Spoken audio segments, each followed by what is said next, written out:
తర్వాత కూడా పాకిస్తాన్ పశ్చాత్తాపపడకుండా కవ్వింపు చర్యలకు పాల్పడుతున్న సంబంధంలో భారత ప్రభుత్వం గట్టిగా వ్యవహరించి నిన్న జరిపిన దాడులను దానికి పాత్ర పోషించినటువంటి త్రివిధ దళాలకు సంబంధించిన వాళ్ళందరినీ కూడా శుభాభినందన తెలియజేస్తా ఉన్నాం. రాజకీయాలు లేవు ఇవల్ల భారతదేశము సరిహద్దు అంతర్గత భద్రతకు సంబంధించి Congress party working committee Rahul Gandhi గారి నాయకత్వంలో స్పష్టంగా చెప్పినారు. భారత ప్రభుత్వ చర్యలకు మేము మద్దతునిస్తామని చెప్పి దేశ ప్రజలందరూ కూడా కోరుకుంటున్నారు. అంతర్గతంగా భద్రతంగా ఉండాలి, సరిహద్దుకు సంబంధించి ఎక్కడ కూడా తల ఉగ్గకుండా దయాదు దేశాలు ఎవరు వచ్చినా సరైన బుద్ధి చెప్పే విధంగా వ్యవహారం కఠిన నిర్ణయాలు తీసుకోవాలని కోరుతాను. ఈరోజు తెలంగాణ ప్రజలు కూడా ఎవరు కూడా ఆందోళన చెందే అవసరం లే.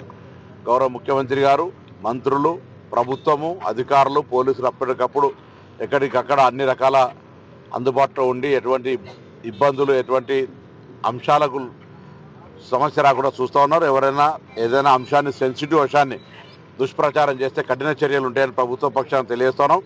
ముఖ్యంగా హైదరాబాద్ ఇన్ఛార్జి మంత్రిగా హైదరాబాద్కు సంబంధించినటువంటి ఎప్పటికప్పుడు పోలీస్, రెవెన్యూ తదితర అధికారులతోటి కోఆర్డినేట్ చేస్తూ ఉన్నాం. గౌరవ ముఖ్యమంత్రి గారి ఆదేశాల మేరకు ఎక్కడ కూడా హైదరాబాద్ సెన్సిటివ్ ప్లేస్ అయినప్పటికీ అంతే ఎఫెక్టివ్ పోలీసు ఉన్నారు కాబట్టి చిన్న అనుమానాస్పద అంశం వచ్చినా పోలీసుల సమాచారాన్ని చెప్పండి. మనకు మిలిటరీ కేంద్రాలు, కంటోన్మెంట్స్ ఏరియాలు ఉన్నాయి. మనమంతా కూడా వారందరికీ అండగా ఉంటూ ఒక కాన్ఫిడెన్స్ క్రియేట్ చేయాల్సిన అవసరం ఉన్నది. కాబట్టి ఆ విధంగా ముందుకు పోవాలని సందర్భంగా కోరుతూ ఈరోజు నా జన్మదిన సందర్భంగా హుస్నాబాద్ సంబంధించిన అందరూ కూడా నన్ను అభినందించి ఆశీర్వదించి నన్ను ఇంకా ఈ నియోజకవర్గంలో నన్ను ఆశీర్వదించి గెలిపించిన వాళ్ళందరూ కూడా నాకు ఒక ఆశీర్వచనం ఈరోజు ఇవ్వడం జరిగింది. వాళ్ళందరికీ ధన్యవాదాలు.